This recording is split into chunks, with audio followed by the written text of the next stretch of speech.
ನಮಸ್ಕಾರ.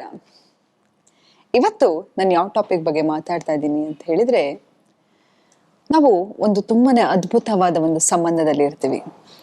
ಆ ವ್ಯಕ್ತಿನೇ ನನ್ನ ಸರ್ವಸ್ವ ಅನ್ಕೊಂಡು ಫ್ಯೂಚರ್ ಬಗ್ಗೆ ಪ್ಲಾನ್ ಮಾಡ್ತಾ ಇರ್ತೀವಿ.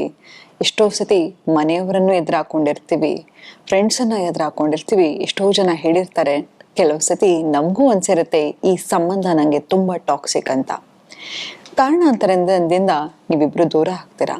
ಆದರೆ ನೋಡಿ, ಒಂದು ಮಾತ್ರ ಸತ್ಯ, ಯಾರೋ ನಮ್ಮನ್ನ ಬಿಟ್ಟು ಅಗಲಿ ಸಾವನ್ನಪ್ಪಿದ್ರೆ ಬಹುಶಃ ಸ್ವಲ್ಪ ಸಮಯ ಕಳೆದ ನಂತರ ಅದನ್ನ ಮರಿಬೋದು, ಅದರಿಂದ ಆಚೆ ಬರ್ಬೋದು. ಆದರೆ ಈ ಬ್ರೇಕಪ್ ಅನ್ನೋದು ಅದಕ್ಕಿಂತ ದೊಡ್ಡ ಆಘಾತವನ್ನ ತರತ್ತೆ, ಹೆಚ್ಚಾಗಿ ಮನಸ್ಸಿಗೆ ನೋವನ್ನ ತರತ್ತೆ. ಇದಕ್ಕೆ ಮೂಲ ಕಾರಣ ಏನಪ್ಪಾ ಅಂತ ಹೇಳಿದ್ರೆ ರಿಜೆಕ್ಷನ್. ನಮಗೆ ಶಾಲೆಯಲ್ಲಿ ಪಾಠವನ್ನ ಹೇಳ್ಕೊಡ್ತಾರೆ, ಡಿಸಿಪ್ಲಿನ್ ಅನ್ನ ಹೇಳ್ಕೊಡ್ತಾರೆ. ಆದ್ರೆ ಕೆಲಸದಿಂದ ರಿಜೆಕ್ಷನ್ ಆದ್ರೆ ಹೇಗೆ ಅಕ್ಸೆಪ್ಟ್ ಮಾಡೋದು? ನಮ್ಮನ್ನ ನಾವ್ ಯಾರೋ ಪ್ರೀತಿ ಮಾಡಿದ್ರೆ ರಿಜೆಕ್ಟ್ ಮಾಡಿದ್ರೆ ಹೇಗೆ ಸಹಿಸ್ಕೊಳ್ಳೋದು? ಎಷ್ಟೋ ಸತಿ ನೋಡಿರ್ತೀವಿ, ಎಷ್ಟು ಮಟ್ಟಿಗೆ ಹೋಗ್ತಾರೆ ವ್ಯಕ್ತಿಗಳು ಅಂತ ಹೇಳಿದ್ರೆ, ಸಾಯಿಸೋ ಮಟ್ಟಕ್ಕೆ ಅಂತ ಹೇಳಿದ್ರೆ ತಾವು ಪ್ರಾಣಕ್ಕಿಂತ ಹೆಚ್ಚಾಗಿ ಪ್ರೀತಿಸಿರ್ತಾರೆ, ಅವರನ್ನ ಕೊಲ್ಲುವಷ್ಟು ಪರಿಸ್ಥಿತಿಗೆ ಹೋಗ್ತಾರೆ, ಮನಸ್ಥಿತಿಗೆ. ಯಾಕೆ ಇಂಥ ಮನಸ್ಥಿತಿಗೆ ಹೋಗ್ತಾರೆ, ಯಾಕೆ ಇಂಥ ಪರಿಸ್ಥಿತಿಗೆ ಹೋಗ್ತಾರೆ ಅಂತ ಹೇಳಿದ್ರೆ ಅದಕ್ಕೆ ಉತ್ತರ ರಿಜೆಕ್ಷನ್. ಆದ್ರೆ ಇದರಿಂದ ಆಚೆ ಹೇಗೆ ಬರೋದು? ನಾನು ಬ್ರೇಕಪ್ ಆಗಿದ್ದು ಕೂಡಲೇ ನನ್ನ ಸಂಗಾತಿ ಇನ್ನೊಬ್ಬರ ಜೊತೆ ರಿಲೇಶನ್ಶಿಪ್ ಅಲ್ಲಿದ್ದಾರೆ, ಅಥವಾ ನನಗೆ ಪ್ರಾಮುಖ್ಯತೆ ಕೊಡ್ತಿಲ್ಲ, ಅವರಿಗಾಗಿ ನನ್ನನ್ನ ಬಿಟ್ರು ಅಂತ ಹೇಳಿದ್ರೆ ಇದರಿಂದ ಆಚೆ ಬರೋದು ಹೇಗೆ? ಸದಾ ಆ ಲೂಪಿಂದ ಆಚೆ ಬರೋದು ನಮ್ಗೇನಾಗತ್ತೆ ಅಂತ ಹೇಳಿದ್ರೆ, ಎಲ್ಲೋ ನಮ್ಮನ್ನ ಬಿಟ್ಟು ಬೇರೆಯವ್ರನ್ನ ಚೂಸ್ ಮಾಡಿದ್ರಲ್ಲ, ಈ ರಿಜೆಕ್ಷನ್ ಅನ್ನ ಹೇಗೆ ಅಕ್ಸೆಪ್ಟ್ ಮಾಡೋದು? ನನಗಿದ್ ಬೇಕಿತ್ತ? ಇವ್ರಿಗೋಸ್ಕರ ಇಷ್ಟೊಂದು ಪ್ರೀತಿ ಕೊಟ್ಟೆ, ಇಷ್ಟೊಂದು ಪ್ರಾಣವನ್ನ ತ್ಯಜಿಸ್ತೆ, ಆದ್ರೆ ಈ ವ್ಯಕ್ತಿ ನನಗೆ ಹೀಗೆ ಮಾಡಿದ್ರಲ್ಲ ಅಂತ ಅನ್ನೋದು ಕೊರಗು ಯಾರಿಗಾಗ್ಲಿ ಕಾಡೇ ಕಾಡತ್ತೆ. ಆದ್ರೆ ಈ ರಿಜೆಕ್ಷನ್ ಇಂದ ಹೇಗೆ ಆಚೆ ಬರೋದು ಅಂತ ಹೇಳಿದ್ರೆ, ಮೊದಲನೇದಾಗಿ ನಿಮ್ಮನ್ನ ನೀವು ಚೂಸ್ ಮಾಡ್ಕೊಳ್ಳಿ. ನೋಡಿ, ಎಕ್ಸಾಂಪಲ್, ನಾವು ಅಂಗಡಿಗೆ ಹೋಗ್ತೀವಿ, ಆಯ್ತಾ? ನಂಗೆ ಲ್ಯಾಂಬರ್ಗಿನಿ ತಗೊಳ್ಬೇಕು ಅಂತ ಕನ್ಸಿರುತ್ತೆ.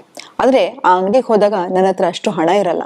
ಹಾಗಂತ ಹೇಳ್ಬಿಟ್ಟು ನಂಗೆ ತಗೊಳಕ್ ಆಗಲ್ಲ ಅನ್ನೋದು ಬದಲು ನಾನು ಹೇಳ್ತೀನಿ, ಈ ಕಾರನ್ನ ಮೇಂಟೈನ್ ಮಾಡೋದ್ ಕಷ್ಟಪ್ಪ, ಇದಕ್ಕೆ ಪೆಟ್ರೋಲ್ ಹಾಕೋದ್ ಕಷ್ಟ, ನಮ್ ಬ್ಯಾಂಗ್ಳೂರ್ ರೋಡಲ್ಲಿ ಇದಕ್ಕೆ ಸರಿ ಹೋಗಲ್ಲ, ಹೀಗೆ ಹಲವಾರು ಬ್ಲೇಮ್ ಅನ್ನ ಹಾಕ್ತಿವಿ. ಹಾಗಂತ ಲ್ಯಾಂಬರ್ಗಿನಿ ವ್ಯಾಲ್ಯೂ ಕಮ್ಮಿ ಆಯ್ತಾ? ಇಲ್ಲ.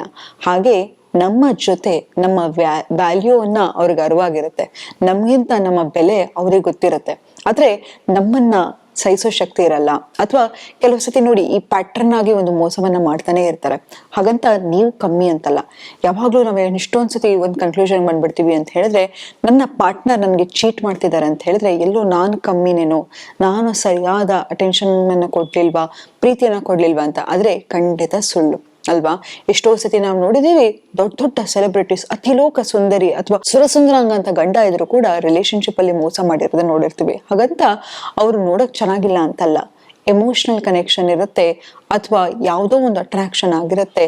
ತಪ್ಪು ಎಲ್ರೂ ಮಾಡ್ತಾರೆ, ಆದ್ರೆ ಇದು ಅವರ ಪ್ಯಾಟರ್ನ್ ಆಗಿರುತ್ತೆ.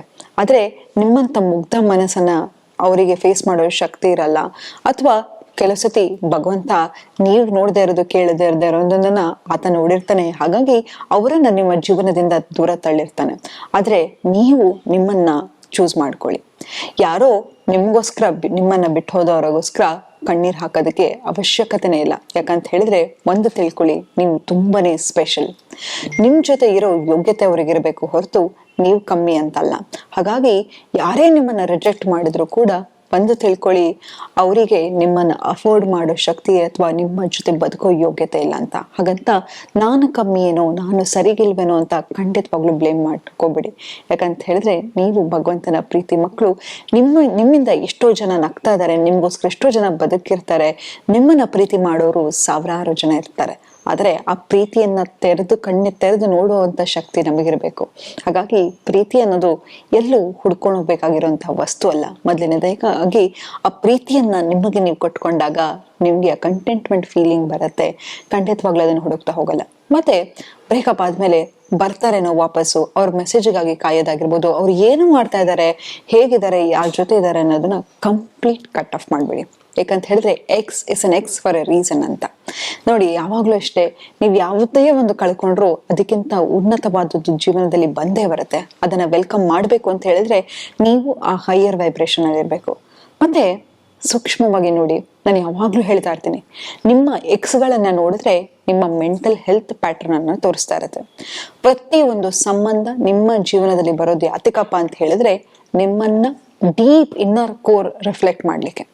ಹೌದು, ಇದು ಖಂಡಿತ ಸತ್ಯ. ಯಾಕಂತ ಹೇಳಿದ್ರೆ ನಮ್ಮ ಇನ್ನರ್ ಚೈಲ್ಡ್ ವೂಂಡ್ ಅನ್ನ ಏನಿರುತ್ತೋ ಅದನ್ನ ಹೀಲ್ ಮಾಡ್ಲಿಕ್ಕೆ ನಮ್ಮ ಪಾರ್ಟ್ನರ್ಗಳು ನಮ್ಮ ಲೈಫಲ್ಲಿ ಬರುತ್ತೆ. ಯಾರನ್ನು ಕೂಡ ನೀವು ಅಚಾನಕ್ ಆಗಿ ಮೀಟ್ ಮಾಡಲ್ಲ. ಯಾರನ್ನಾದ್ರೂ ಭೇಟಿ ಆಗ್ತಿದ್ದೀರಾ ಅಂತ ಹೇಳಿದ್ರೆ ಅದಕ್ಕೆ ಒಂದು ಕಾರಣ ಇದ್ದೇ ಇರುತ್ತೆ. ನಾನು ಯಾವಾಗ್ಲೂ ಹೇಳ್ತಾ ಇರ್ತೀನಿ, ಪ್ರತಿಯೊಬ್ರು ನಿಮ್ಮ ಜೀವನದಲ್ಲಿ ಒಂದು ಸೀಸನ್ಗಾಗಿ ಬರ್ತಾರೆ.